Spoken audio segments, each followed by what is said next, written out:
আসসালামু আলাইকুম আপু, আমার নাম নাতাশা। এটি একটি সত্য ভৌতিক ঘটনা। ঘটনাটি ঘটেছে আমার নিজের সাথে। বিগত কয়েক বছর যাবৎ আমার সাথে এটি ঘটেই চলেছে।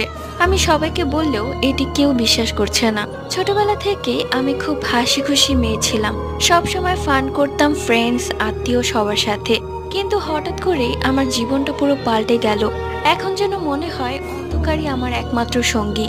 এই নিয়ে 3 বছর আগের সেপ্টেম্বর মাসের 24 তারিখে আমার প্রচন্ড রক্ত বমি হয়। এরপর আমার আম্মু আব্বু আমাকে ডাক্তারের কাছে নিয়ে যায়। তারা কোনো রোগ ধরতে পারেনি। রাতে আমার ঘুম হয় না, তাই তারা আমাকে ঘুমের ওষুধ দিয়েছে। এতেও আমার কোনো ঘুম হয় না। আমি আমার চোখের সামনে শুধু একটি কালো ছায়া দেখতে পাই। সারাদিন দেখতে পাই এই যে তোমাকে আমি গল্প লিখছি, এখনো সে আমার সামনেই বসে আছে।